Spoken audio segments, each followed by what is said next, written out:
¿Están? ¿Qué tal?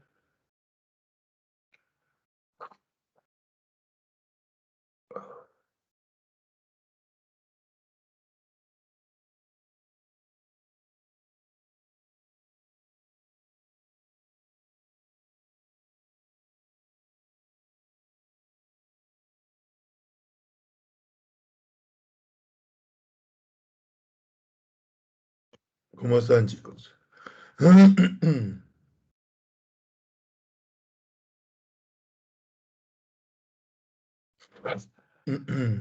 ver. Hola, cielo, ¿qué tal? ¿Cómo estás?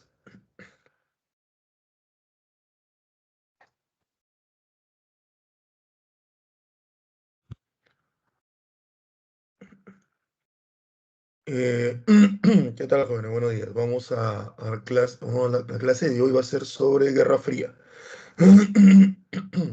¿Ya? Bueno, sé que sí pueden escribir, así que no hay problema. Vamos comenzando entonces, porque el tema es un tanto largo. ¿Ya? Es el concepto de Guerra Fría. Hola, Miguel, ¿qué tal? Más el concepto de Guerra Fría más, más hechos. Vamos a hablar un poquito de hechos, ¿ya? Entonces, comencemos. Un segundo. Es esto. Borramos esto, sacamos esto. ¿Tú quieres?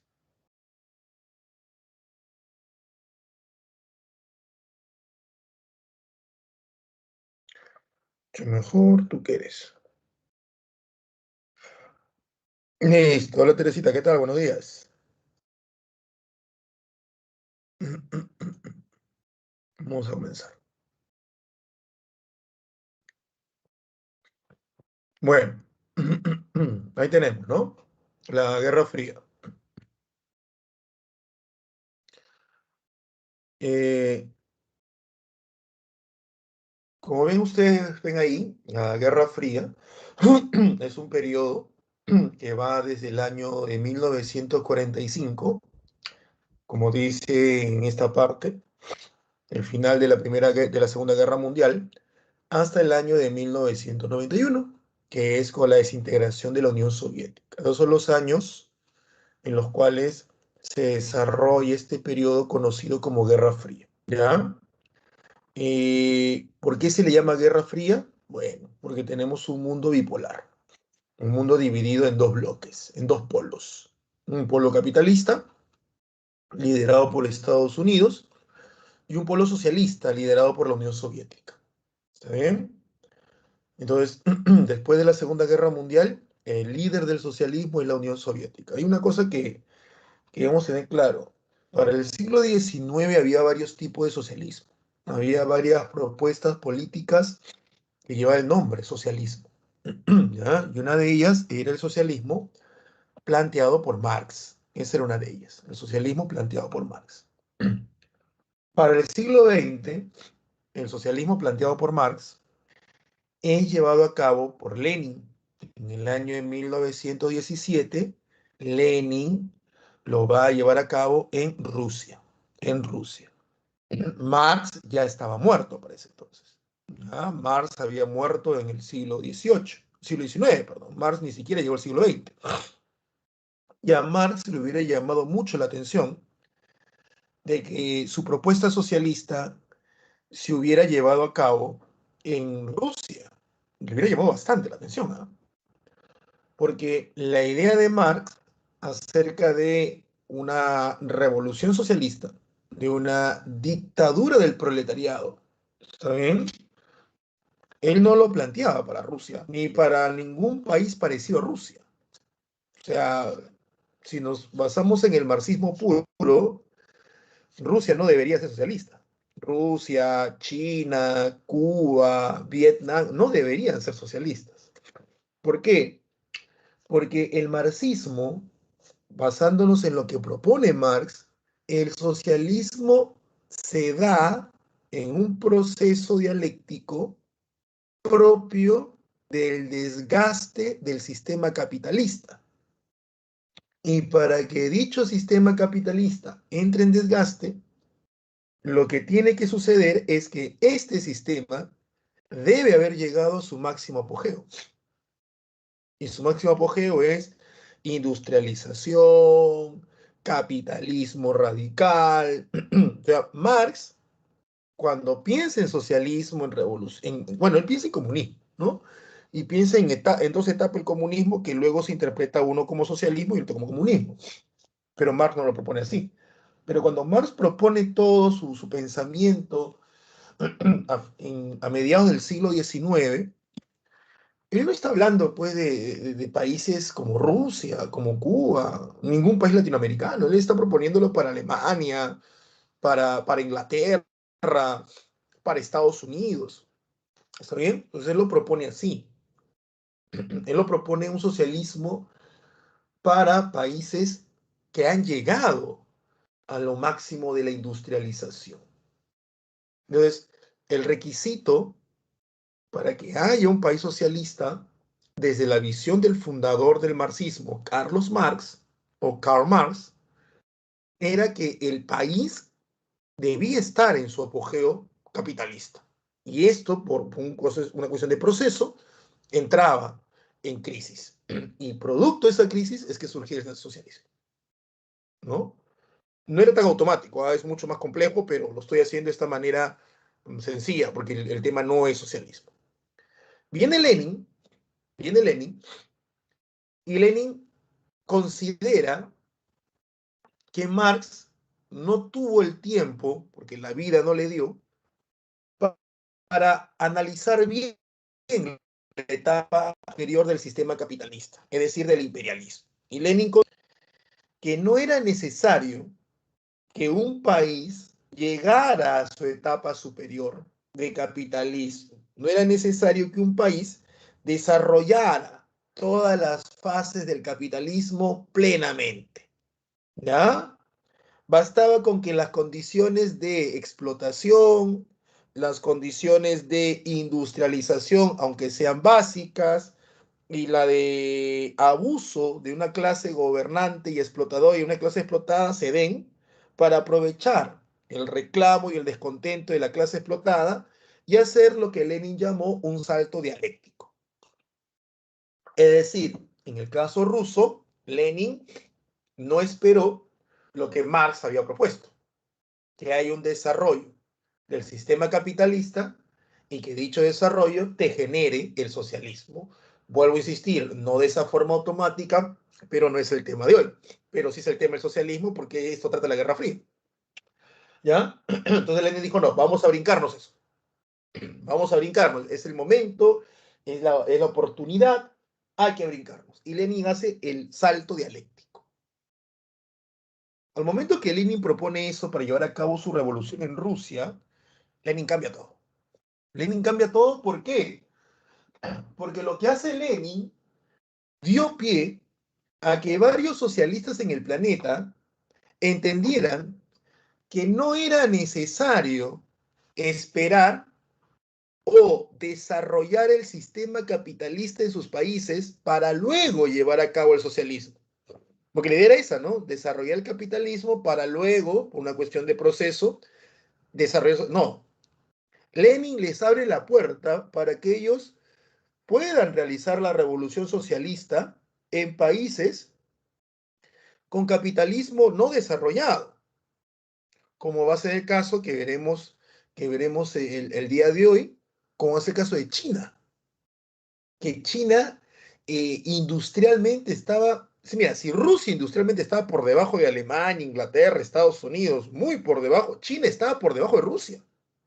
Entonces Mao toma el pensamiento de Lenin, toma como base a Marx, pero la práctica la toma de Lenin.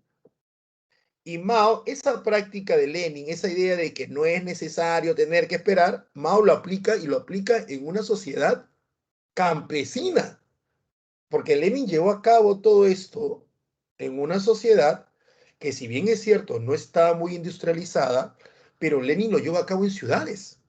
No se olviden ustedes que la Revolución Rusa en el plano, en la etapa menchevique, se lleva a cabo en el Soviet, que es esa reunión de soldados, campesinos y obreros, Soviet de Petrogrado. Y Petrogrado es una gran ciudad.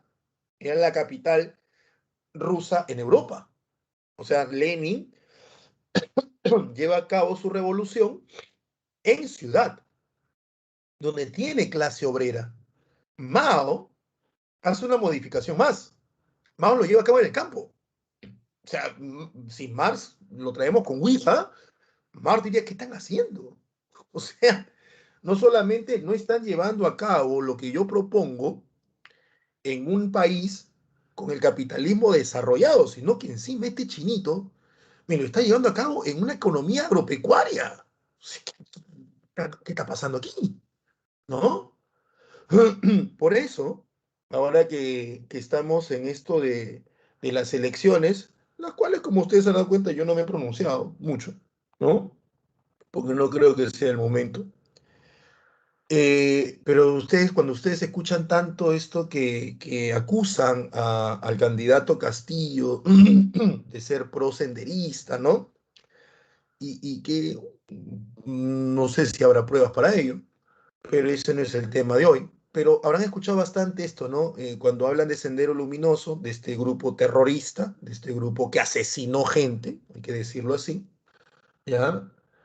Hablan mucho del pensamiento marxista, leninista, maoísta, ¿ya? Es el pensamiento, pues, el marxismo es la teoría, el leninismo, Lenin, que lo hemos estudiado, tiene que ver la puesta en práctica modificando, haciendo el famoso salto dialéctico, y el maoísmo es poner en práctica el marxismo utilizando lo que Lenin dijo, pero en el campo. Por ello es que en Latinoamérica, y específicamente en el Perú, se habla de un comunismo con el pensamiento marxista, leninista, maoísta. Y uno dice, ¿por qué me mezclan tantos apellidos? Ah, es que tiene que ver con todas estas modificaciones que le hacen al marxismo. Profe, o sea que si usted me dice que alguien tiene ese pensamiento, no es un marxista puro entonces. No, no lo es. No lo es. Porque está aplicando métodos y propuestas que no eran de Marx, no eran de Marx. O sea, cuando hablan, profe, que el marxismo, que por aquí, que por allá, que esto y lo otro, y lo quieren llevar a cabo, ponte, en Latinoamérica, ya, o en Asia, ya, ¿no es marxismo puro? No, no es marxismo puro. No es marxismo puro. El marxismo puro es distinto. En ese punto es distinto. O sea, todo el socialismo que aparece en el siglo XX tiene como base a Marx, pero se lo deben agradecer a Lenin. Lenin es el responsable de que haya tanto marxismo, tanto propuesta socialista en el planeta. Porque Lenin es el que inicia diciendo, podemos hacerlo sin que seamos capitalistas plenamente. Y olvídate, ahí lo sigue Mao, ahí lo sigue Fidel. Bueno, Fidel es otra cosa, vamos a ver en su momento. Fidel, de lo sigue Ho Chi Minh y toda una serie la dinastía coreana del norte, toda una serie de elementos, ¿no? Pero es distinto, es distinto. Entonces, la Unión Soviética llega a tener mucho poder gracias a todos los préstamos y a todo el armamento que le dieron durante la Segunda Guerra Mundial, Estados Unidos, Inglaterra, para detener a Alemania, y qué duda cabe después de la visión férrea, muy, muy férrea, que tuvo Stalin, una visión muy férrea. Y acá hay también otra cosa que hay que entender, porque mucha gente en el siglo XX decía, sí, hay que ser como Stalin, sí, estoy hablando del siglo XX, ojo, estamos en el siglo XXI, estoy hablando del siglo XX. En el siglo XX sí, que la Unión Soviética, sí, pero hay que entender que la Unión Soviética era un país, la Unión Soviética era un país que había salido del zarismo y entró al socialismo soviético. Y la sociedad que pasa del zarismo en 1916 al socialismo en 1918, siendo el punto 1917, es una sociedad mayoritariamente campesina, es una sociedad mayoritariamente analfabeta, era una sociedad mayoritariamente que tenía esta visión de un zar con poderes o con derechos casi divinos, que les ha fallado y por eso se levantan molestos, guiados por Lenin, era una sociedad donde tenían claro de que el liderazgo de un hombre tiene que ser fuerte y férreo, porque así habían venido viviendo los últimos 600 años, ¿está claro? Y era una sociedad un tanto machista, muy fuerte, ¿eh? El marxismo llega y el marxismo, si bien es cierto, el de Lenin y de Stalin se tumban al zarismo, pero construyen su socialismo en su relación Estado-pueblo sobre las bases de la relación. Me explico. Hablan de igualdad, pero la postura férrea que va a tener Stalin, y muchas veces criminal, se sostiene sobre la pasividad hasta cierto punto de que el campesinado, la mayoría de rusos, tiene, porque hace muy poco ha dejado el zar. Como que cambian nada más de sistema político, cambian también de economía, pero la parte mental no la están cambiando plenamente. Entonces, tomar como ejemplo la Unión Soviética en el siglo XX como una forma de socialismo exitoso no podía ser tan cierto porque las realidades eran distintas. ¿Entiendes? Las realidades eran distintas. Entonces, eso es lo que a veces fue un gran problema en el siglo XX, de que la gente tomaba el modelo marxista de la Unión Soviética o tomaba el modelo marxista de la China comunista, de la China de Mao, pero no entendían que son pueblos asiáticos, número uno, con un pensamiento oriental, del cual hemos venido repitiendo toda la clase, el pensamiento occidental, el mundo oriental, tiene otra estructura de pensamiento, ellos no tienen esa estructura propia de lo socrático, lo platónico, no lo tienen. Son países, China y Rusia, que han sido grandes imperios con emperadores divinizados hasta cierto punto y muy violentos, muy violentos. Entonces, tratar de copiar, que fue el gran error que hubo en el siglo XX y hasta el siglo XXI, tratar de copiar esas realidades no funciona, porque tratar de traerlo acá a la América Latina, con una América Latina occidental, con otra forma de pensar, no funciona. O sea, uno dice, mira cómo le funciona a él. Bueno, a él le funciona, ¿no? No lo copies. Toma lo mejor si quieres, pero no lo copies, no lo tomes como ejemplo, porque no, hay que entender, no va a servir, ya que el modelo puede ser muy exitoso en algunos aspectos, pero hay que entender sobre qué seres humanos y sobre qué sociedad está basándose ese éxito. Ese fue un gran problema en el siglo XX, ¿no? Ese fue un gran problema. La Unión Soviética tiene mucho poder y se va a enfrentar ahora a Estados Unidos, ¿no? Un Estados Unidos con una democracia que sale fortalecida después de la Segunda Guerra Mundial. Tú recordarás que la democracia liberal estaba muy golpeada producto del crack de 29, por eso que en la década del 30 las propuestas eran el socialismo y el fascismo, pero luego de la Segunda Guerra Mundial, la democracia liberal sale muy fortalecida, muy, muy fortalecida. El fascismo ha desaparecido totalmente como forma de gobierno, no como pensamiento, por desgracia, y el socialismo sale fortalecido porque en realidad la Unión Soviética juega un papel sumamente importante en la Segunda Guerra Mundial. Muchos historiadores en la actualidad están tratando de analizar nuevamente si es que el papel de la Unión Soviética en la Segunda Guerra Mundial ha sido realmente expuesto tal cual o ha sido minimizado, producto de la Guerra Fría. En la Guerra Fría, Estados Unidos y la Unión Soviética se enfrentan, se dicen realmente somos enemigos, se enfrentan en todos los aspectos, menos en el aspecto militar, porque temen las consecuencias del uso de armas nucleares, ¿no? Entonces, hay un enfrentamiento en el aspecto político, en el aspecto informativo, es impresionante cómo se enfrentan a películas, documentales, uno le dice tú estás mal, el otro tú estás mal, cada uno trata de así como tú ves la guerra de información que tenemos hoy día por la política, hay medios de comunicación que son pues a favor del señor Castillo, ¿no? y levantan al señor Castillo, hay medios de comunicación que están a favor de la señora Keiko, le levantan a la señora Keiko, ¿no? Entonces, igual, pero ahora imagínate esto mucho más fuerte, mucho más crudo y a nivel macro, a nivel mundial. Ya, así era la guerra informativa, ¿no? O sea, obviamente, pues, los que estamos en Occidente escuchábamos las noticias americanas, ¿no? Las de Estados Unidos. Y todo lo que Estados Unidos no lo creíamos. Entonces, teníamos a una Rusia, pues, desgraciada, ¿no? Y obviamente, y obviamente si tú estás en el bloque oriental, ¿no? En el bloque oriental, ellos tenían las noticias de la Unión Soviética y lo peor del mundo era Estados Unidos. Entonces, ese fue el enfrentamiento, ¿ya? Y producto de esta Guerra Fría, se cree que muchos historiadores, pues, ya muy polarizados, muy pegados al mundo occidental, minimizaron, atacaron, desconocieron los grandes aportes de la Unión Soviética en la Segunda Guerra Mundial y que para muchos en el día de hoy dicen, bueno, ya mira cuántos años ha pasado de la Guerra Fría, estamos hablando de que ha pasado más de 30 años del final de la Guerra Fría. Muchas personas dicen, probablemente si no fuera por la Unión Soviética, la Segunda Guerra Mundial no hubiera acabado cuando acabó.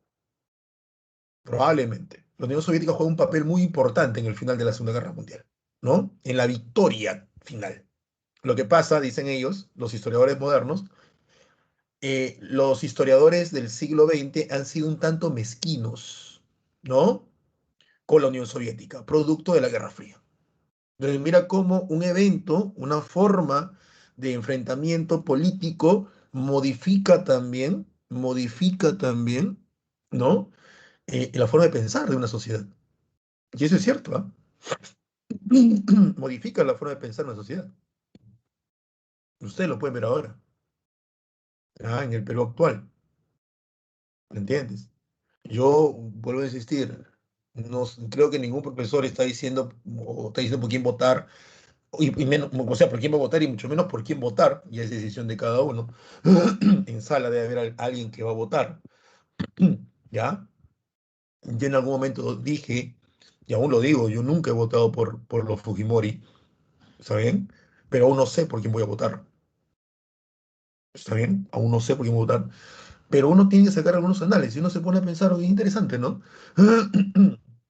La familia Fujimori, pues, ha sido corrupta, y eso no cabe la menor duda, pero voy a este punto, Guerra Fría, información, guerra de información. Nadie duda que los Fujimori fueron corruptos. Nadie lo duda. ¿Está bien? Ha habido pruebas, por eso que uno de ellos está preso. Alberto Fujimori está preso. Pero pareciera que la corrupción pesa más que lo que Sendero hizo. Ahora, obviamente no creo que el señor Castillo esté con Sendero Luminoso. No creo que esté con los remanentes, no lo creo. Pero escucho mucha gente que se pelea, mucha gente que debate. Y he escuchado hasta gente que ha dicho que prefiere a Sendero que a un Fujimori, o sea, y eso me parece tonto. Vuelvo a insistir, tomo el punto de Guerra Fría, no me estoy haciendo de tema. No creo que el señor Castillo esté con Sendero, espero que no, no lo creo. Pero sacando al señor Castillo de la ecuación, ¿cómo es posible que la gente diga que prefiere mil veces el terrorismo, Sendero Luminoso, que los Fujimori? O sea, es como que tú digas, prefiero que me maten a que me roben. Y eso se me parece curioso.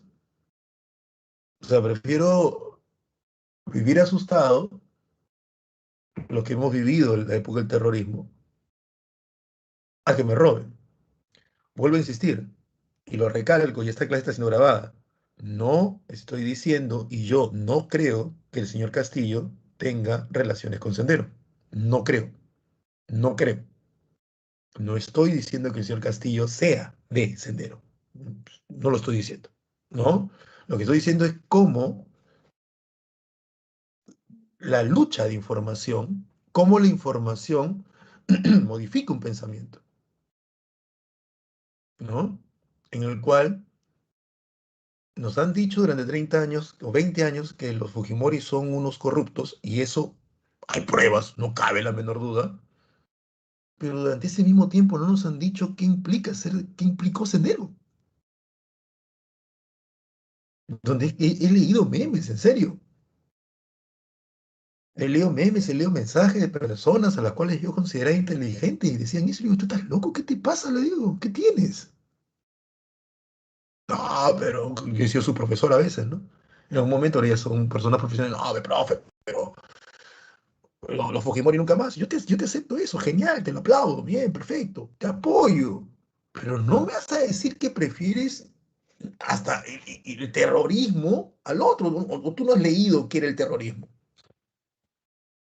No has leído qué significó eso. O sea, yo no puedo justificar una cosa porque solamente el otro lo hizo. O sea, ahí te das cuenta el poder que tiene la información, el poder que tienen los medios de comunicación, el poder que tiene el manejo de la información.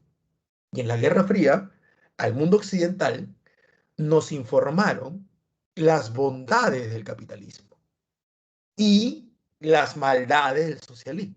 Y al mundo oriental les informaron las bondades del socialismo y las maldades del capitalismo. Esa es Guerra Fría. O sea, es una guerra en varios aspectos, ¿no? Ahora con el tiempo, que ya la Guerra Fría terminaba hace más de 30 años, que la Unión Soviética ya no existe, Rusia no es socialista, por si acaso, Rusia es capitalista, ¿no? Ahora ya que ha salido nueva generación de historiadores alejados de todo esto de la Guerra Fría, que lo están mirando desde otra óptica, un poquito más objetiva, pero en esa época la cosa era bien complicada. Ahí tenemos ahí que al tío Sam. Aquí tenemos una línea de tiempo, ¿no? La Guerra Fría comienza en el 45, con el final de la Segunda Guerra Mundial. Acá están los líderes, Truman y Stalin. Y termina en el 91 con la desintegración de la Unión Soviética con Bush y Gorbachev. Esto es lo que nos pide la universidad. ¿Ah? Esto nos pide la universidad. Profe, hay uno que dice 89. Sí, la caída de la torre, perdón, la caída del muro de Berlín, pero no. Cuando se acaba el proceso en sí, es cuando la Unión Soviética desaparece. Y el momento más crítico, el momento más donde casi vemos una tercera guerra mundial, es la crisis de los misiles, ¿no? De Cuba, donde misiles soviéticos son colocados en la isla de Cuba. Los líderes de la potencia. Bueno, estos son los líderes que van a estar presentes en la guerra, ¿no? En la Guerra Fría. En el caso de Estados Unidos, estos son todos los presidentes de Estados Unidos de la Guerra Fría. Y en el caso de la Unión Soviética, son todos los secretarios generales de la Unión Soviética de la Guerra Fría, ¿no? Truman, Eisenhower, Kennedy, Johnson, Nixon, Ford, Carter, Reagan y Bush. Y acá tienes Stalin, Khrushchev, Brezhnev, Andropov, Shevchenko y Gorbachev. Acá tenemos los planes, ¿no? Antes de entrar a eso, voy a ver si tengo alguna duda o pregunta.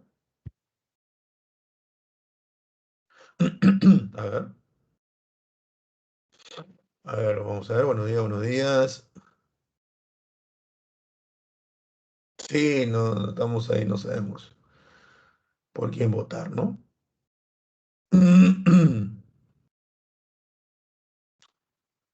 Hola Elin, hola Joel, yo soy. Hola Juan, ¿qué tal? ¿No? ¿Qué tal? Exacto. Sí, la cosa está complicada, la cosa está complicada, ¿no? La cosa está complicada. Perú no la tiene fácil. Ujú. Perú realmente no la tiene fácil. Creo que un gran lastre del señor Castillo es que uno tiene gente que también es corrupta. Así que en ese aspecto yo lo veo, déjeme tomarme un minuto, yo lo veo como cambiar moco por baba, ¿no? Y lo otro ya tiene que ver con algo ya un poquito más profundo, ¿no? Y es que lo que él plantea en algunos aspectos está demostrado que no funciona. O sea, suena bonito, ¿no? Suena bonito, sí, ¿no? Que la igualdad, que esto y lo otro, que es chévere, o sea, yo me considero un hombre de izquierda, pero el hecho de que sea de izquierda no quiere decir que voy a apoyar a todo aquel que me diga que es izquierda, a ojos cerrados. Algunos amigos me dicen, no, pero uno tiene que ser, ¿cómo me dije? Uno tiene que ser, coherente. Yo le digo, sí, debo ser coherente, pero es como que tú le pidas a un católico y ser coherente, tienes que meter en la iglesia aun cuando tengas un cura pedófilo, o aun cuando este cura hable mal, o aun cuando este cura esté hablando tonterías. Tu coherencia católica tiene que decir que tienes que taparlo y tienes que apoyarlo. No, esa no es la coherencia. La coherencia es apoyar una idea, defender esa idea, y si las personas que lo llevan a la práctica o que lo están defendiendo en este momento están representando esa idea, yo te apoyo. Pero tú, por decir que de repente esta idea, te estoy viendo que estás hablando piedras y camotes, entonces, ¿cómo te voy a apoyar? Al final te voy a llevar al poder y lo que vas a hacer es hacerle porquería a mi idea, porque vas a desgraciar mi idea, la que yo defiendo, mi ideología, y al final vamos a quedar mal delante de todos. Solo porque pensamos que tenemos que ser coherentes y empujar a cualquiera y apoyar a cualquiera que dice ser de izquierda y que no, pues, así no es. Entonces, ¿dónde está lo racional? ¿No? Por eso que está complicada la cosa. Por eso es que mucha gente que yo conozco de izquierda que no saben qué hacer todavía. No quieren votar por Keiko, por la señora Keiko, pero el señor Castillo, este tiene un pensamiento pues que de la época de Fidel y esa vaina ya no funciona, ¿no? Y no sabemos qué hacer, ¿no? Ahí está lo complicado. Pero bueno, no digo más porque obviamente eh, esto es una clase de historia universal, es una clase de Guerra Fría y no es una clase pues para direccionar la- el voto de nadie, ¿no? Pero no, a mí nunca me ha parecido, y lo he dicho en clase antes de las elecciones, aquí, que he estado conmigo en básico, no me parece, pues, esos esquemitas, pues, ¿no? De que todo pobre es bueno, ¿no? Y hay gente, profe, pero hay gente que sale del pueblo y va a trabajar bien. No sé, realmente no sé. Y lo otro, el otro extremo también está complicado, ¿no? Pero bueno, vamos a ver cómo salimos de esta. Seguimos, entonces, ¿no hay más preguntas sobre esto? Vamos con Guerra Fría. Yo creo que está, mira, Guerra Fría creo que está más, nos tranquiliza más que la situación peruana, imagínate. Ahí tienes el plan Marshall y el plan Molotov. ¿De qué tratan estos planes? A ver, una de las cosas que aprendió Estados Unidos y que se le hicieron ver, en especial se le hizo ver los ingleses, menciona Eric Hobsbawm y el propio Tony Judd. Tony Judd es un historiador del siglo XXI que desgraciadamente falleció, le dio cáncer al cerebro, creo. ¿Cáncer al cerebro? ¿O le dio lo mismo que le dio a Stephen Hawking? Creo que Stephen Hawking le dio lo mismo que Stephen Hawking, esa enfermedad degenerativa que terminas en una silla de rueda y no puedes mover para tu cuerpo. Eso le da a ese historiador Tony Judd. Tiene obras muy bonitas, ¿ah? Tiene obras muy bonitas. Hay una que es un tomo muy bonito que se llama Posguerra, ya posguerra, clásico de él, y muy bueno. Y entonces, él ahí menciona en este texto, posguerra, que trata todo sobre después de la Segunda Guerra Mundial, él menciona pues que en la reunión, ya en la reunión de Bretton Woods fue una reunión en 1944, todavía la guerra no ha terminado, fue una reunión en Estados Unidos, donde participaron los países aliados a Estados Unidos. Y en esta reunión de Bretton Woods, que se llama así por una zona en Estados Unidos, no me acuerdo si es en Washington, no me acuerdo. Se reúnen pues los ingleses, franceses, estadounidenses, todos los bravos, y en esta reunión de Bretton Woods ya se sabe que la guerra va a terminar, ya se sabe que la Unión, que Alemania ya está a punto de caer, y en esta reunión se establece la creación del Fondo Monetario Internacional y se establece la creación del Banco Mundial.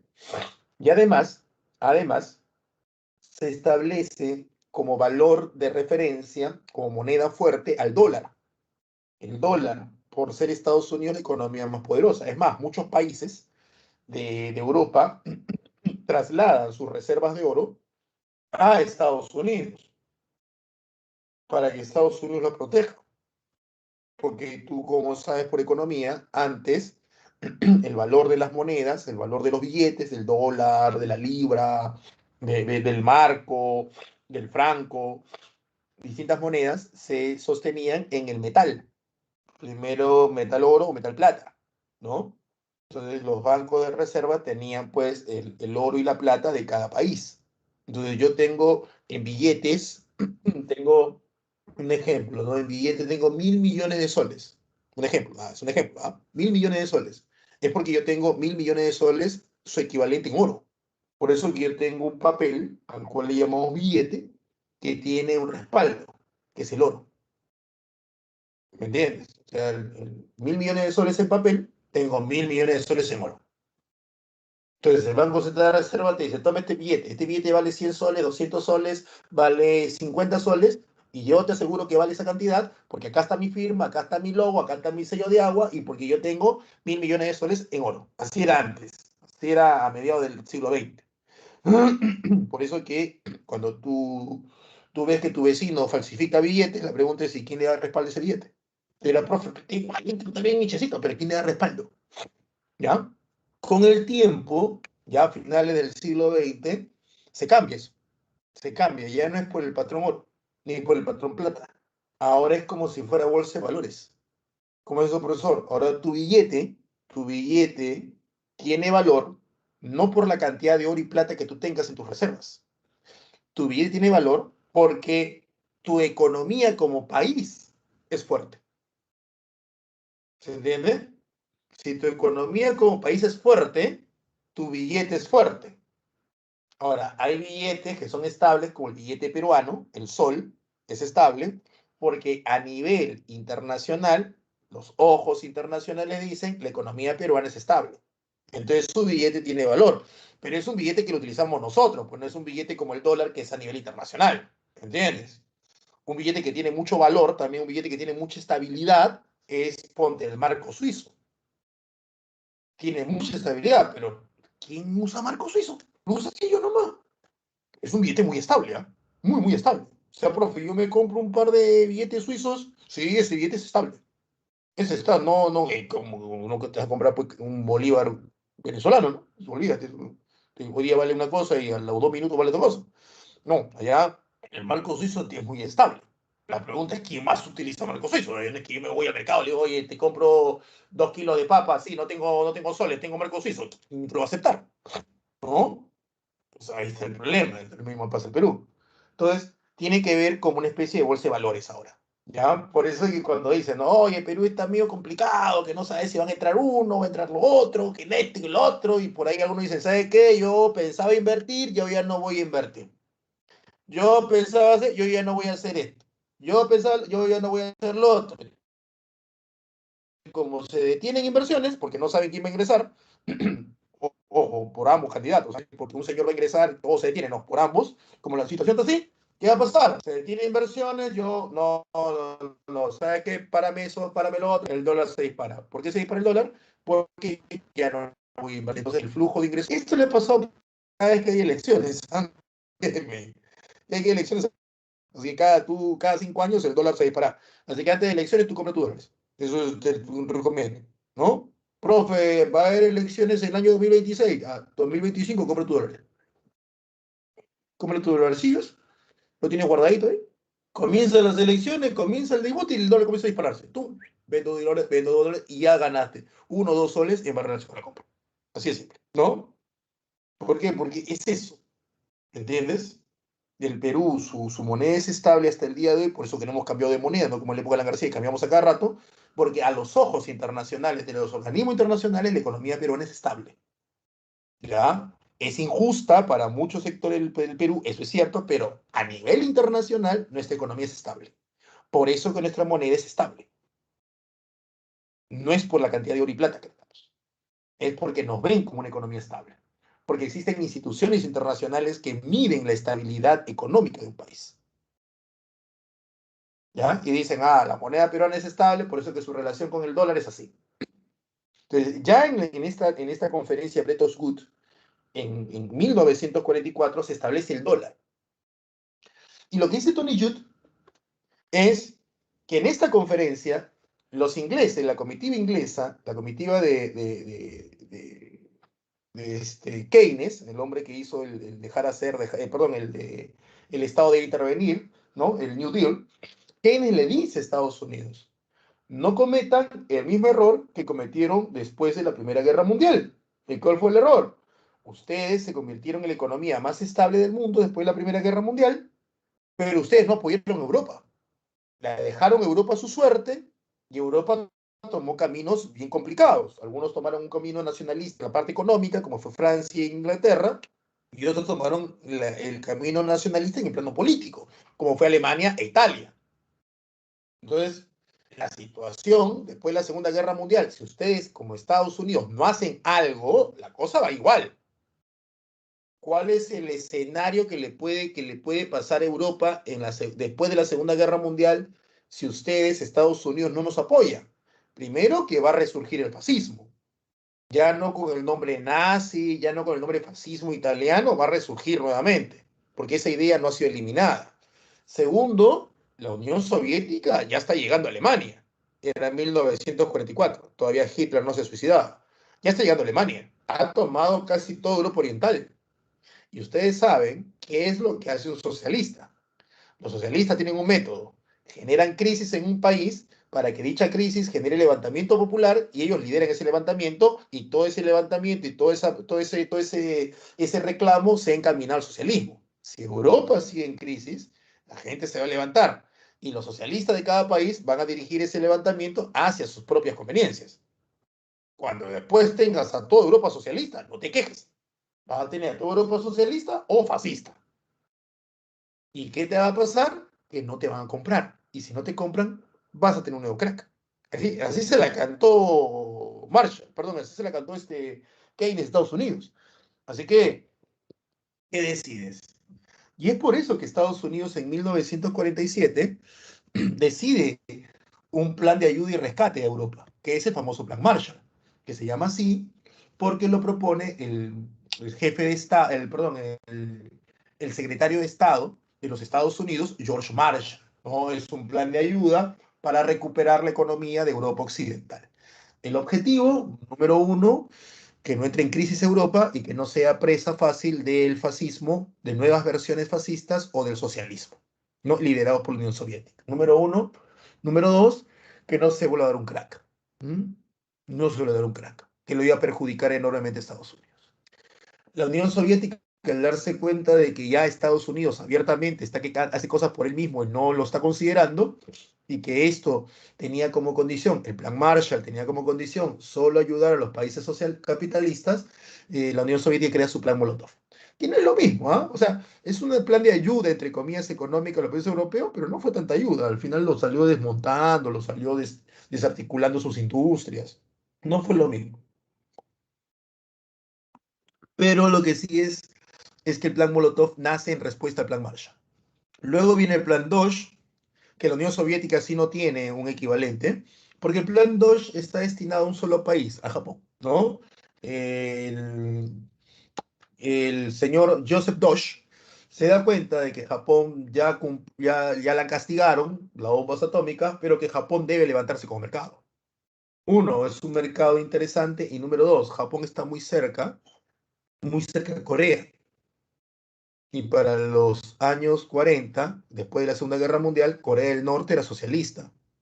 Tienes a la Unión Soviética también ahí nomás, y tienes a Rusia a partir de perdón, a China a partir de 1949, también socialista. Entonces Joseph Dodge dice, no deberíamos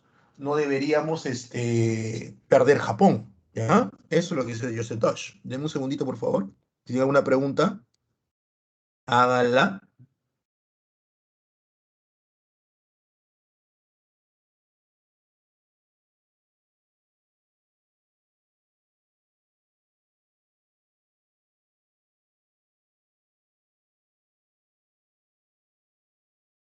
A ver, ¿qué dice acá? Estoy en la sala, por favor, ¿ah? A ver, buenos días, estamos impresionados. A ver, hola Juan, ¿cómo estás? Buenos días, Eileen. Te usas externa para todos.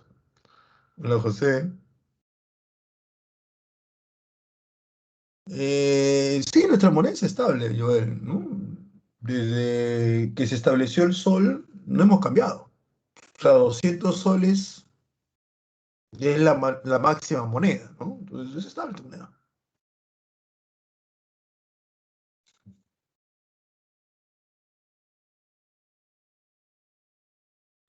Ah, buena pregunta, Juan. Eso lo vamos a hacer ahorita. Claro, hay un país que se podía hacer, claro, son los países no alineados, como el caso de Estados Unidos, el caso de Perú, ¿no? Perú era beneficiado por ambos lados.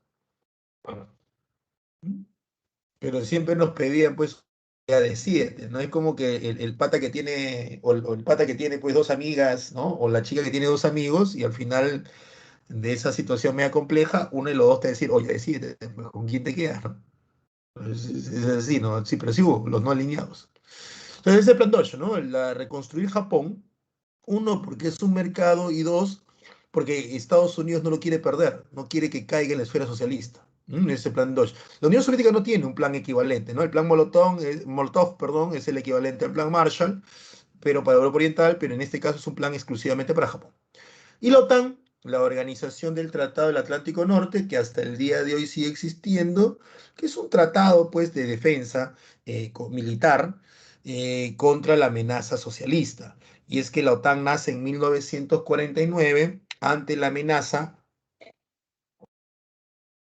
o la presencia de bomba atómica en la Unión Soviética. O sea, la Unión Soviética hace su primera prueba atómica en 1949. Eso preocupa mucho a Estados Unidos porque desde 1945 hasta 1949, 45, que es el año en el cual se suelta la primera bomba atómica, hasta 1949, que es el año en el cual la Unión Soviética suelta la suya, durante esos 4 años solamente Estados Unidos había tenido bomba atómica. Solamente Estados Unidos había tenido el poder disuasivo, ¿no? Había tenido la voz cantante.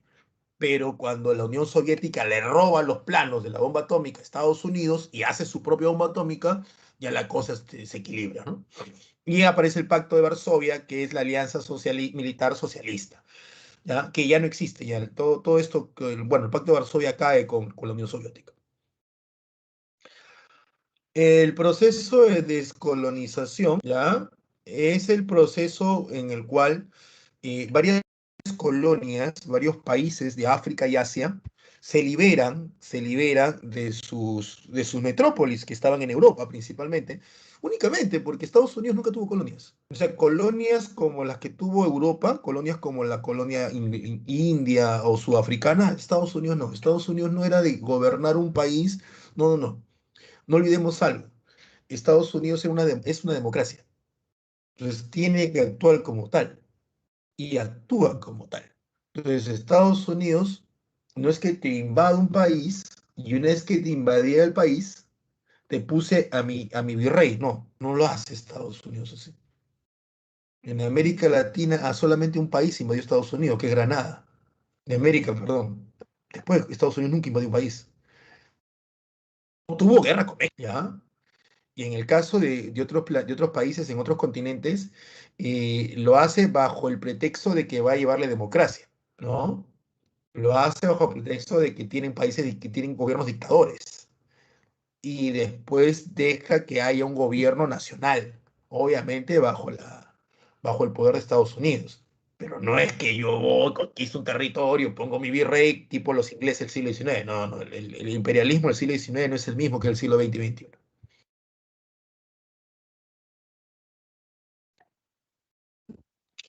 A ver, el proceso de descolonización, como ya te decía, es este proceso por el cual los países o colonias africanas y asiáticas se independizan de sus potencias europeas. Y esto pasa porque, número uno, las potencias europeas se debilitan. Se debilitan debido a la Primera y Segunda Guerra Mundial. Este debilitamiento de las potencias europeas permitió que sus colonias pudieran tener mayor capacidad de acción autónoma o independiente. Ese es uno. Dos, existe una clase dentro de la sociedad de las colonias, dentro de la sociedad de la India, Sudáfrica, existe una clase intelectual que se educa bajo los principios europeos y que aprenden los principios de nacionalismo, de libertad, de igualdad. Algunos toman las ideas de Marx también, no te olvides que Marx era europeo, y lo llevan al pensamiento de sus colonias y a sus países, que son colonias, y los adaptan a la realidad, ¿no? Entonces, muchos se preguntan por qué es que Marx, perdón, por qué es que Europa habla tanto sobre igualdades y a nosotros no nos brindan esas igualdades? ¿Por qué esa incoherencia por parte de los europeos que defienden, que hasta han tenido guerras en defensa, valga la redundancia, de dichas igualdades, pero nosotros, bien, gracias, ¿no? Una de las propuestas, una de las ideas que tenía pues ahí nuestro amigo Gandhi, ¿no? ¿Por qué eso? Entonces ahí es donde comienzan ellos a realizar un movimiento nacionalista, ¿ya? En contra del imperialismo, uy, perdón, casi me caigo, del imperialismo europeo, ¿no? En contra del imperialismo europeo, un sentimiento nacionalista en contra del imperialismo europeo, ¿ya? Y de una Europa que se va debilitando poco a poco con estas dos guerras mundiales, ¿no? Y a eso súmale el apoyo de Estados Unidos y la Unión Soviética a estos procesos. ¿Por qué Estados Unidos y la Unión Soviética apoyan estos procesos? Porque les conviene que estos países se independicen, negociar directamente con ellos y no tener que estar negociando primero con sus metrópolis, que sería Inglaterra, Francia, que te ponen a peros para negociar, ¿no? Es eso. Y estos países luego son llamados los países del tercer mundo alineados, ¿no? Los países del tercer mundo no alineados son principalmente países de la esfera africana y asiática. Con el tiempo entran países de Europa y América. Perú forma parte de los países no alineados. Hasta el día de hoy existe los países no alineados, hasta el día de hoy. Ya su presidente creo que es uno de Euroasia, creo que es un país de Euroasia, porque hasta hace 2 años era Nicolás Maduro, ¿no? Estos países son los que más o menos preguntaba Juan, ¿no? Estos países llamados no alineados quiere decir que no están alineados ni exclusivamente con un bloque ni con el otro. Entonces ellos, como diríamos, juegan a doble cachete, ¿no? Ellos juegan a dos bandas. Ellos pueden negociar con Estados Unidos y con la Unión Soviética, tranquilamente, porque no están alineados ni con uno ni con otro. Pero en algunos momentos reciben presiones de ambos bandos, como dicen, oh, ya, pues decídete, ¿con quién te estás, no? Pero los no alineados se mantienen así. Se inician en la conferencia de Bandung, ahí se da la idea de no alineados, y se desarrolla la primera conferencia en la de Belgrado, ¿ya? En la de Belgrado. Habían, para que me entiendas, había un tipo que decía esto, ¿no? Un presidente, el primer presidente de Irán decía esto, ¿no? Yo prendo mis puros soviéticos con fósforos americanos. Así decía, ¿no? Para que te des cuenta más o menos las, la idea de un no alineado, ¿no? Yo prendo mis puros soviéticos con fósforos americanos. No sé si tienen alguna idea, si no, voy a pasar a la siguiente. Pregunta.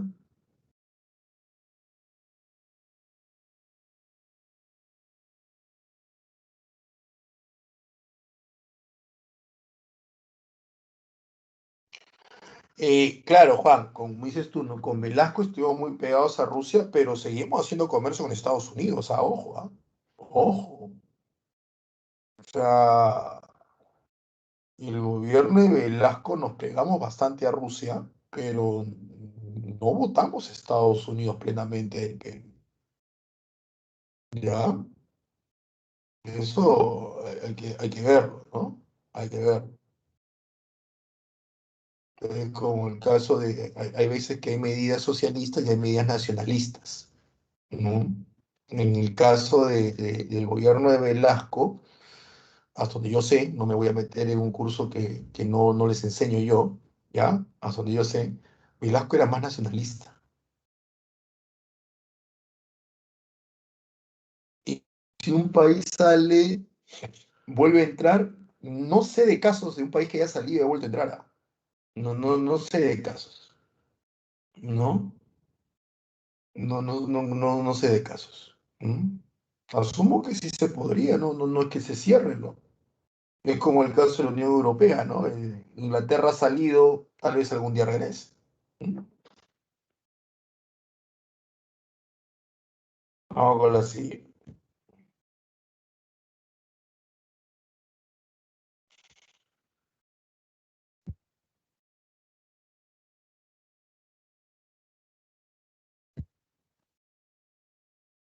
Ahora vamos con los hechos, ¿ya? qué hechos sucedieron durante la década del 40. Nos piden algunos hechos específicos, ¿ya? Algunos hechos.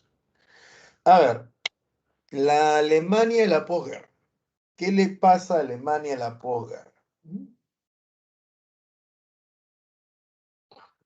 Antes de que termine la Segunda Guerra Mundial, en el mes de enero o febrero del 45, todavía Hitler no se suicida. Hitler se suicidó el 30 de abril, ya pasó ya, fue el día viernes, se suicidó Hitler hace bastante tiempo atrás. Saca tu cuenta, 45.021. ¿Ya? Los países potencias deciden que Alemania va a ser castigada, ¿no? Ya terca Alemania, ya dos veces ya mucho, ¿no? Entonces, el castigo que le dan a Alemania va a ser dividirla en cuatro zonas de influencia. Entonces, cuando dicen eso, en la conferencia de Yalta, Yalta queda en la Unión Soviética, quedaba en la Unión Soviética, Stalin nos queda mirando y dice, ¿por qué dividimos en cuatro si solo somos tres? O sea, Inglaterra, Estados Unidos y la Unión Soviética. O sea, ¿para qué dividirlo en tantos? Ellos dijeron, no, es que vamos a incluir a Francia en la división. Francia va a ser un país beneficiado por todo lo que Francia ha tenido que sufrir durante la Segunda Guerra Mundial, entonces vamos a incluirlo. Y Stalin dijo, espere, ¿qué ha sufrido Francia? Si Francia se regaló a los alemanes, ¿qué es el gobierno de Vichy? No, pero le dijeron, no, pero Stalin, no te pongas así, que Francia se está resistiendo, que Francia ha logrado su independencia. Y Stalin dice, ¿cuál logró su independencia? Si ustedes han tenido que entrar a salvarlo, ¿o qué es el desembarco en Normandía? ¿No tenían ustedes que entrar a salvarlo? Yo no niego que sean defendidos. Una cosa es que tú te defiendas y otra cosa es que resulte tu defensa. Francia no resultó su defensa. Muchos premios para Francia. Francia, en tal caso, Francia ha vivido lo mismo que ha vivido varios países, como Noruega, como Checoslovaquia, no sé, como Rumanía, como Dinamarca, como Bélgica, como los Países Bajos, Luxemburgo, todos han sido invadidos por los alemanes y todos han tenido resistencia. Entonces, para tal caso, a todos le damos, pues. ¿Por qué Francia? Y la respuesta era, pues, que lo que estaban pretendiendo Estados Unidos y Inglaterra era quitarle poder a la Unión Soviética. Se dieron cuenta que ya Alemania no era una amenaza y que volvía a ser una amenaza a la Unión Soviética, ¿no? Entonces había que quitarle poder. Por eso que debían unir fuerzas los países socialistas de ese momento, ¿no? Perdón, los países capitalistas. Y Francia, recuerdan ustedes que Francia era un país capitalista y era un país muy fuerte dentro de Europa, muy, muy fuerte. Es más, Francia es considerada, dentro de Europa, Francia era considerada pues el país que generaba la estabilidad en Europa. Entonces, ahí comienza pues la discrepancia, ¿no? Nuevamente entre Estados Unidos y la Unión Soviética. ¿No? Ahí comienza. Pues, para muchos dicen que ahí se inicia la Guerra Fría, ¿no? Como está mal. 1949. No se olviden que ese año es interesante porque ese año es cuando la Unión Soviética suelta su bomba atómica. Entonces ya están todos preocupados y lo que hacen los países es salir de la esfera de la influencia que tenían, así, ¿no? No te olvides que así estaba antes de dividir Alemania, así fue como estaba administrada Alemania, salir y crear dos Alemanias. La Alemania federal, que es capitalista, y la Alemania democrática, que es socialista. La República Federal Alemana, que es la unión de los territorios que estaban administrados por Inglaterra, Francia y Estados Unidos, y se crea la República Democrática Alemana, que es el territorio alemán que estaba administrado por la Unión Soviética.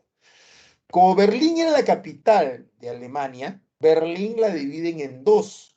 Antes estuvo dividida en cuatro. O sea, Berlín tenía administración inglesa, francesa, estadounidense y rusa. Ahora tiene la Berlín Occidental, que es capitalista, y la Berlín Occidental, que es socialista. Pero la Berlín Occidental capitalista está dentro de la Alemania socialista. ¿Me dejo entender? O sea, Berlín es capitalista ¿no? Con embajadas de Estados Unidos, Francia, Inglaterra, pero está dentro de la Alemania socialista, ¿ya? Así la cosa. Sigamos. El milagro alemán. El milagro alemán se le llama a la recuperación económica que va a tener Alemania, pero la Alemania occidental, o sea, la Alemania capitalista, la Alemania federal. Y esta Alemania tiene un gran desarrollo económico, muy rápido se recompone. Uno, porque le van a perdonar mucho de las deudas de la Segunda Guerra Mundial. ¿Ya? No le perdonan, la de la primera no se la perdona, pero de la segunda sí se le perdona bastante. Dos, recibe parte del plan Marshall, o sea, ayuda económica. Tres, no gastan en ejército. La Alemania occidental estaba prohibida de tener ejército. Cuatro, invierten muy bien lo que hacen con los préstamos. Y hacen una cosa que es muy interesante, invierten mucho en educación. Y eso es muy importante. Invierten mucho en educación. Toman muchos ejemplos de otros países e invierten mucho en educación. Y acá hay un paréntesis. Invertir en educación, como en algún momento creo que le he comentado, no pasa por colocar mejores colegios. No solamente es eso. No pasa porque en la punta de la colina, porque son alemanes, ¿no? O en la punta del cerro yo te pongo un colegio con computadoras y te pongo luz e internet. No, no es solamente eso. No es solamente eso. No pasa porque al profesor yo le voy a pagar bien. No solamente es eso. No pasa porque al profe yo le tomo examen. No solamente es eso. No solamente es eso. Entonces, profe, invertir en educación no es infraestructura, no es internet, no es computadora, no son libros, no son profesores capacitados, no solamente es eso. No, no. Los alemanes, al igual que los japoneses, invierten en educación porque cambian la forma de pensar de la sociedad completa. Y eso sí se puede, al menos en un rubro. ¿Entiendes? Al menos un rubro. Voy a entrar a tu sala para que me entiendas. ¿Ya? Hoy vamos a conversar ahí juntos. ¿Dónde estoy? Aquí estoy. ¿Ya? Mira, ¿cómo le cambias? Un ejemplo, mm, ya. En todas las universidades de este país, nuestro país, Perú, al que tanto queremos, y esto no es ironía, es verdad, la carrera de educación es una de las que exige un puntaje medio, no un alto puntaje, un puntaje medio. Un alto puntaje lo exige, pues, medicina, derecho, educación no. Desde ahí ya partimos mal. Desde ahí ya partimos mal. Punto uno. Punto dos. Tú puedes enseñar en un aula sin haber pisado universidad. Puedes haber pasado por un instituto y enseñar en un aula. ¿Entiendes? De ahí estamos mal. Punto tres. Si tú eres muy inteligente, muy aplicado, y tú dices, me gustaría algún día enseñar, al toque te ponen el parche. ¿Y de qué vas a vivir? Yo he conocido a varias personas que tienen carreras muy bien remuneradas, ¿ya? Hombres y mujeres, y en algún momento que hemos estado conversando, porque eran las esposas de mis amigos o compañeros de mis amigos, y conversaban, me decían, ¿tú de qué trabajas? Ah, no, yo soy profesor, yo enseño, soy profesor. Nunca digo que enseño, no me gusta decir que enseño. Soy profesor, le digo. Y con el tiempo me dice, ¿y qué enseñas? Ah, yo sé historia. Y acá hay dos cosas que voy a escuchar. Uno, o me dicen que la historia le gusta o me dicen que no le gusta. Y dos, me dicen, ¿sabes qué? Del 100% de personas que he conocido que tienen un trabajo bien remunerado, al menos un 20% a 30 me dice esto. A mí me hubiera gustado ser profesor. Y yo le digo, ¿por qué no lo fuiste? Y se ríe y me dice, no te ofendas, pero no gano bien. No ganaría lo que gano yo ahorita. O sea, me pongo a pensar, grandes mentes personas muy inteligentes porque son muy buenos en su carrera, son desperdiciados porque quieren enseñar. Le hubiera gustado enseñar, pero lo desanima. Pero no pasa solamente porque a partir de mañana todos los profesores van a ganar 8.000 soles. No pasa por ello. Pasa también por la que tú incentives a los mejores talentos y a los más inteligentes desde el colegio, desde casa, a que sean profesores. ¿Me entiendes?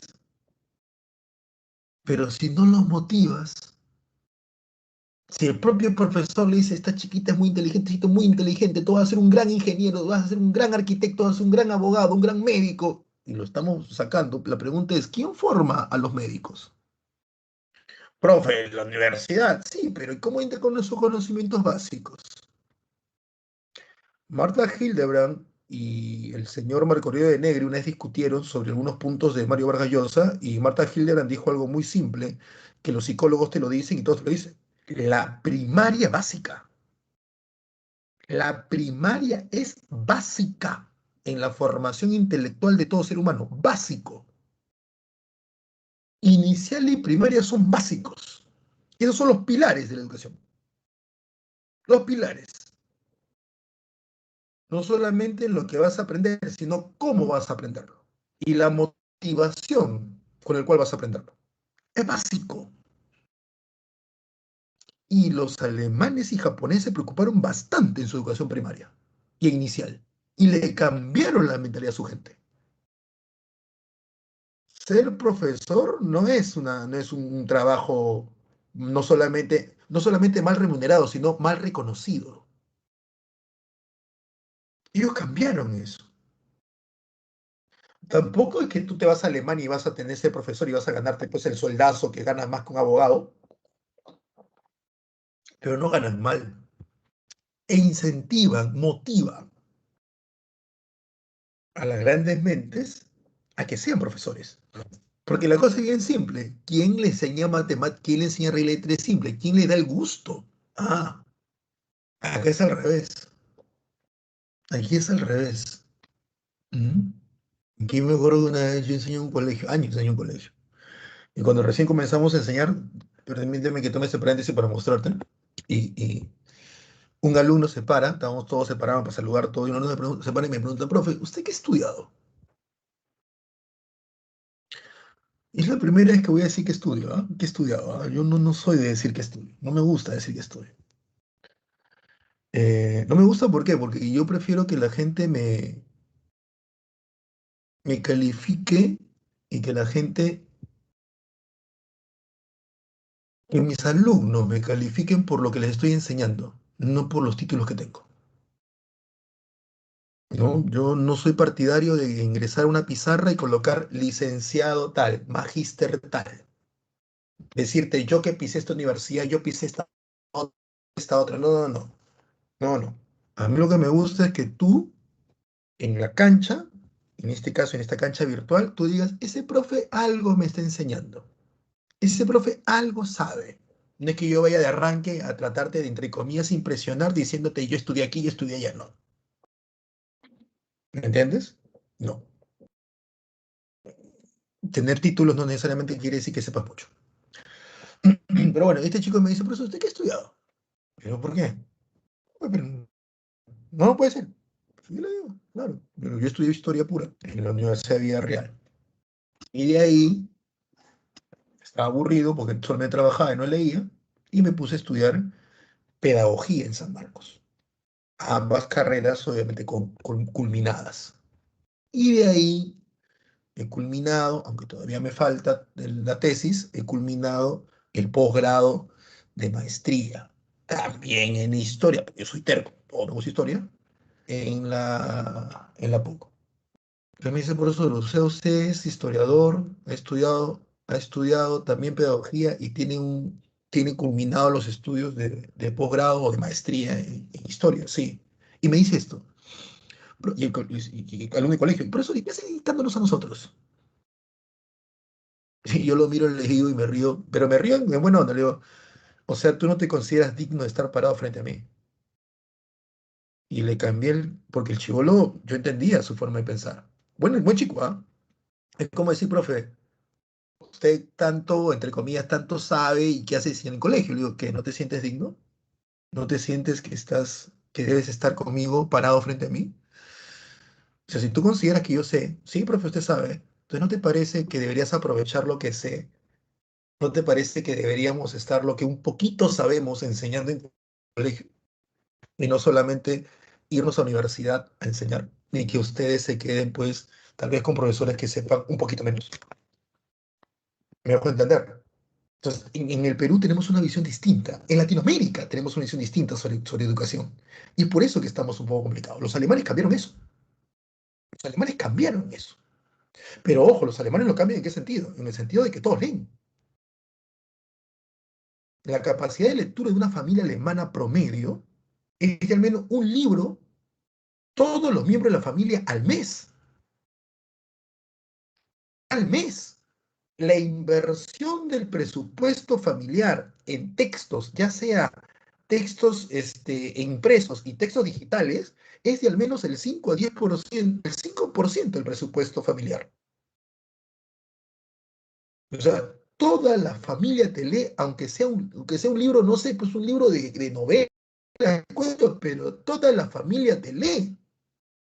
Entonces, para ellos la lectura, la educación es algo que es día a día y le cambias la forma de pensar a la población. Y no es la lectura solamente porque tienes que dar un examen de admisión o solamente porque tienes que dar un examen. Ahí está otro problema, que nosotros solamente leemos para el examen. O sea, Alemania cambia eso.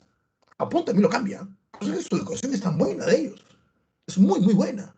Porque su educación es una educación de la sociedad. La sociedad cambia su forma de pensar. Y no solamente el colegio, ¿ya? Sí, ellos no es que sean una raza distinta, no es que son raza superior, no, no, no, eso es una tontería, es eso. Ellos cambiaron la mentalidad y lo hicieron en base a un golpe muy fuerte, que fue la Segunda Guerra Mundial, aunque ya antes lo estaban haciendo. O sea, pues, entonces, el milagro alemán es eso, ¿no? El milagro alemán es la recuperación económica de Alemania, pero la Alemania federal, la Alemania capitalista, luego de la Segunda Guerra Mundial. Cuando la aceptan a la Alemania, la Alemania capitalista la aceptan en la ONU y en la OTAN. En eso lo aceptan. Y eso va a ser un problema, porque al ser aceptada en la OTAN, Alemania es aceptada en una alianza militar, y es por eso que la Unión Soviética genera su pacto de Varsovia, para detener cualquier intento de ataque desde Alemania. Ahí tienes Berlín, ¿no? Mira Berlín cómo estaba dividida y el famoso muro de Berlín, ¿no? Ordenado a construir por los soviéticos para evitar que los socialistas de los países cercanos y de la propia Alemania se escapen a el bloque capitalista. Lo que hacían era ingresar a Alemania, irse a Berlín Oriental, meterse a Berlín Occidental y de ahí irse al capitalismo, se escapaban. En realidad, en buen cristiano, el muro de Berlín evitaba que las personas se fueran del socialismo. Esa es la realidad, ¿no? En buen cristiano. En el año 1989 al 91 se da el proceso de reunificación, ¿m? Donde se firma el famoso Tratado 2+4. Dos, porque son dos Alemanias que le piden a los cuatro países que la dividieron, Francia, Inglaterra, Estados Unidos y la Unión Soviética, que puedan volverse a unir. Y se han vuelto a unir. Ahorita es la República Democrática, ahorita se llama República Federal Alemana. Es su nombre, pues. ¿Ya? Es su nombre. Y su capital es Berlín. Independencia de la India. Bueno, esto ya se ha tocado al momento que hablamos de descolonización. La India se independiza de Inglaterra. Inglaterra la tenía dominada desde el siglo XIX, ¿ya? La tenía como colonia. Uno de los primeros levantamientos es la rebelión de los cipayos. Los cipayos son unos soldados que se levantan contra Inglaterra porque Inglaterra va a abusar de sus costumbres. Inglaterra, los indios, porque son indios, son de la India, son indios, ellos no consumen carne de cerdo por una cuestión de religión, la religión hindú. Y a los cipayos se les dio unas armas que tú tenías que echarle pólvora al arma. No es que el cartucho tuviera pólvora, tenías que echarle pólvora y a la pólvora venían unas bolsitas que o eran de cuero de cerdo o eran de papel, pero que estaban embadurnados con grasa de cerdo. El problema era que por la forma del arma, tú tenías que agarrar la bolsita, como tenías que agarrar el arma, tenías que agarrar la bolsita y romper la bolsa con los dientes para poder echar la pólvora en el arma. Entonces, encima que tenías que agarrar una bolsa que era de cerdo, era meterte a la boca este cuero de cerdo o este papel engrasado con cerdo. Y eso era pues una total falta para la religión de los indios. Y los ingleses los obligaron a hacer eso y se hizo un levantamiento. Ese fue el primer levantamiento. ¿Ya? Luego viene lo que te dije, ¿no? Viene esta debilidad de Inglaterra, producto de la Primera y Segunda Guerra Mundial. Tienes a un Gandhi que va a viajar a Inglaterra, perdón, un Gandhi que viaja a Inglaterra, que se forma como abogado en Inglaterra y que viene con todos estos pensamientos, pues, de independencia. Gandhi habla independencia, hay que entenderlo a Gandhi como indio que es, como hindú que es, ¿ya? Gandhi habla de paz. Eh, Hay que entender que la independencia de la India fue bien violenta, bien violenta fue la independencia de la India. Y el proceso posterior también, porque una vez que la India se independiza de Inglaterra, viene un problema. Dentro de la India hay dos religiones muy fuertes, que es la hindú y la musulmana. Y la hindú es una religión que tiene más de 2 millones de dioses, que la musulmana tiene un solo Dios, que es Alá, y encima es muy violenta en el sentido de que no le gusta que haya tanto Dios, o sea, que es un choque impresionante. Entonces comienza una guerra civil entre los hindúes y los musulmanes, y ahí es donde hay mayor cantidad de muertes, y ahí es donde tú ves a Gandhi, pues, apareciendo haciendo su huelga de hambre, tratando de decir cálmense, ¿no? Entonces, la independencia de la India, el hecho de que haya tenido a Gandhi, no quiere decir que fue una independencia pacífica, fue muy violenta, muy violenta. Y es tanto así que Gandhi muere asesinado. Y por último, la independencia de Israel, ¿no? Uy. Israel es el país de judíos, es el país que nace de la migración judía después de la Primera y Segunda Guerra Mundial. O sea, ya desde el siglo XX los judíos estaban escapando de Europa y yéndose a la tierra prometida, al Canaán, solo que ahora se llamaba Palestina. Y estaban ingresando y comprando tierras, haciendo sus campos de cultivo, ¿no? Bajo la idea de que ellos debían regresar a la tierra prometida, ¿no? Eso se llama sionismo, ¿no? El sionismo fue una propuesta nacionalista judía del siglo XIX que lo que establecía era el retorno de los judíos a la tierra prometida. Tú recordarás que los judíos no estaban en la tierra prometida desde la época romana, cuando el emperador Tito los había expulsado de Jerusalén y los había disperso en la famosa diáspora por todo el mundo. Ya desde el siglo II después de Cristo hasta el siglo XX los judíos no habían vuelto a su tierra y estaban volviendo de a pocos.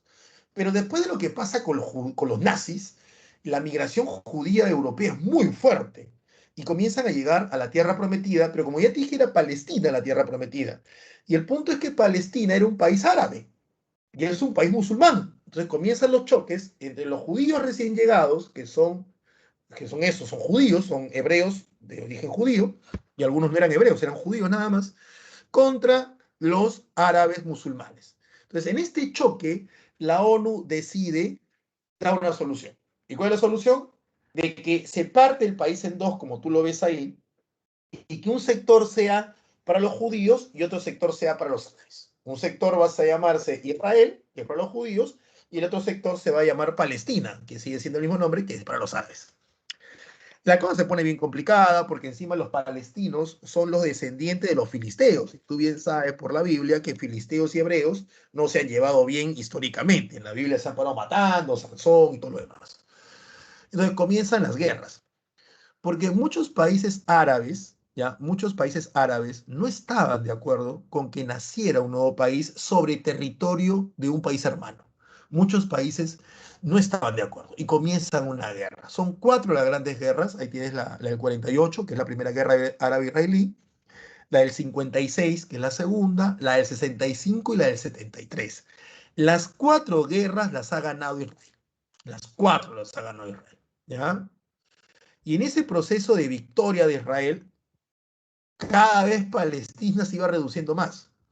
Miren lo que ha quedado Palestina ahora. ¿no? De ser un país casi mitad, que era esto, el plan de la ONU, mira lo que ha quedado. ¿Mm? Y hoy los palestinos son uno de los pueblos refugiados más grandes. Porque ahora, los palestinos dicen esto, ¿no? Antes del nacimiento de Israel, nosotros teníamos un país y ellos vagaban por el mundo. Ahora nosotros vagamos por el mundo y ellos tienen nuestro país.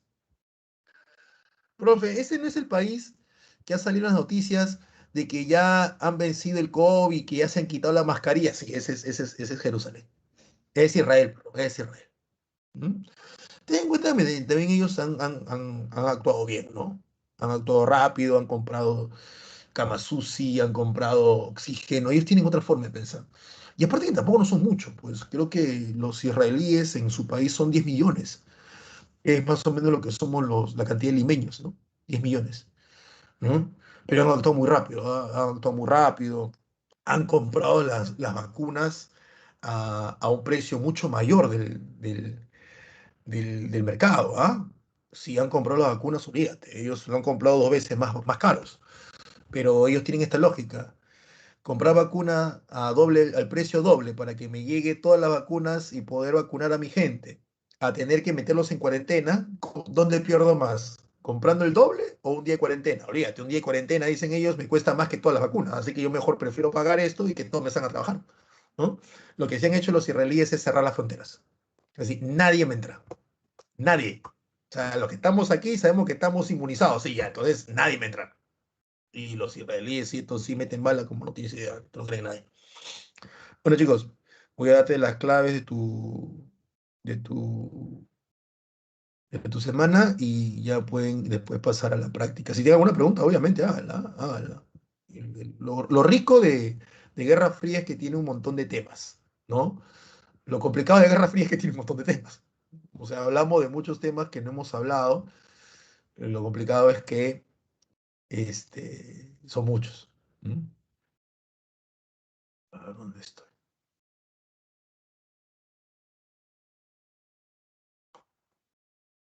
Acá está.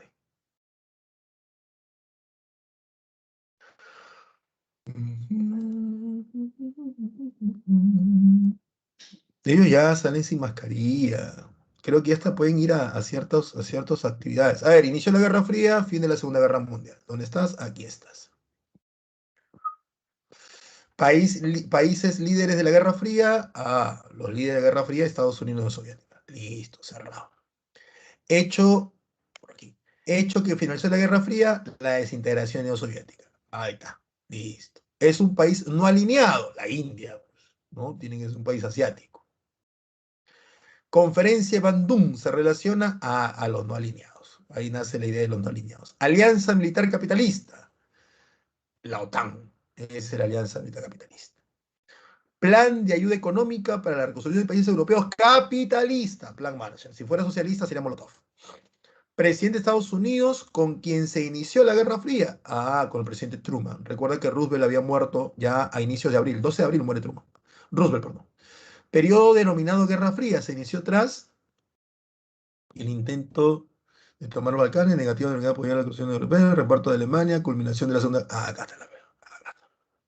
Y la 10, no sé por qué se partió así. Incidente que durante la Guerra Fría casi provoca un conflicto bélico entre las dos mayores potencias del periodo. La crisis de los misiles, también llamada crisis del Caribe, ¿ah? También llamada crisis del Caribe. La pregunta número uno es la A, la pregunta número 2 es la C, la pregunta número 3 es la D, 4D, 5A, 6B, 7A, 8B, 9D y 10D.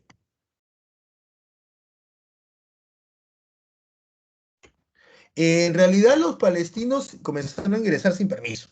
¿Ya? Comenzaron a ingresar sin permiso. Palestina en ese momento era un protectorado de Inglaterra.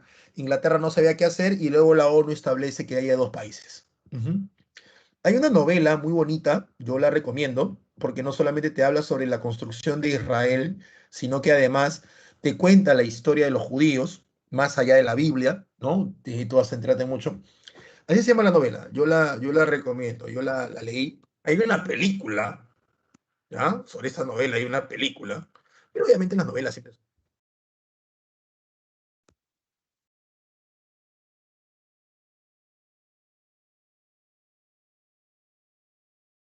esta novela, Éxodo, perdóneme que me comí la tilde, Éxodo de León Uris, ¿ya? Está en PDF, ¿ah? Eh, muy buena novela, ¿ah? Lo que sí les pongo como advertencia, siempre, León Uris es judío, así que no vayas a esperar que la novela sea muy crítico hacia los judíos, ¿no? Se llama Éxodo no por lo de Moisés, se llama Éxodo porque trata sobre el nacimiento de Israel por esto de la ONU y la lucha con los palestinos, y porque uno de los barcos que parte de Europa y que llega a Israel, a Palestina, donde está el protagonista, se llama Éxodo, se llama el barco. Entonces la novela trata sobre este nacimiento del país judío, del país de Israel, y te va contando también hechos de la historia judía, ¿no? Cómo los judíos pelearon contra los romanos, te van contando muchas cosas que tú no sabías. Y dices, mira qué raro, mira qué curioso. Porque para nosotros los judíos terminan con Cristo, ¿no? Y de ahí comenzamos a saber la historia cristiana, ¿no? Pero de ahí no sabemos más. Entonces esta novela es grande, pero créeme que es de lectura rápida, fácil, y aquellos que les gusta un poco la historia te atrapa, ¿no? De nada, Juan, de nada. Otra novela que yo recomendaría, ¿ya? Como para que tú sabes que nosotros intelectuales tenemos que ser así, y no estoy siendo irónico, es esta novela, ¿ya? Y este es sobre Alemania,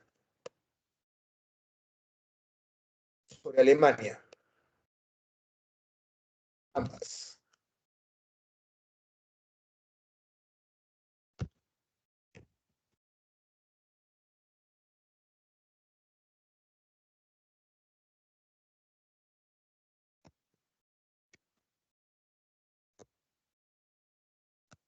Premio Nobel de Literatura. Opiniones de un payaso, de Heinrich Böll, no sé cómo se pronuncia porque tiene diéresis y no sé cómo sacar diéresis aquí. Buena novela, también altamente recomendable. ¿Ya? De nada, Juan, de nada, José.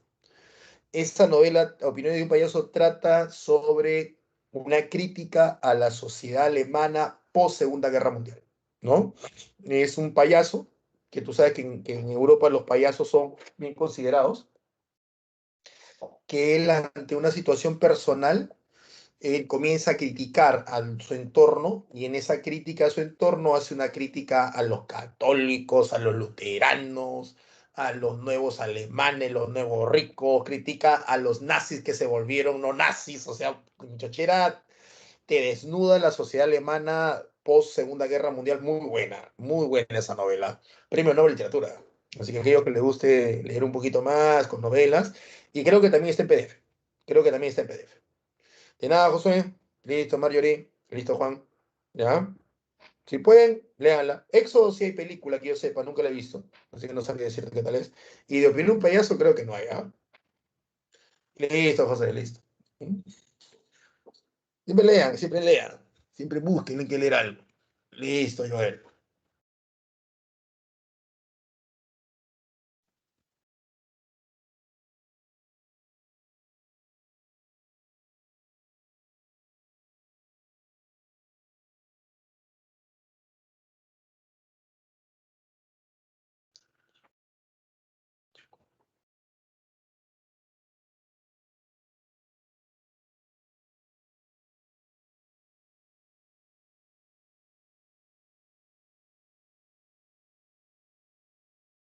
Listo, Mónica. Nos vemos la próxima semana. Cuídense bastante.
Listo, Teresita. Nos vemos la próxima semana. Cuídate. Chao. Bueno, chicos, lo dejo. Cuídense bastante. Hasta la próxima semana. Chau.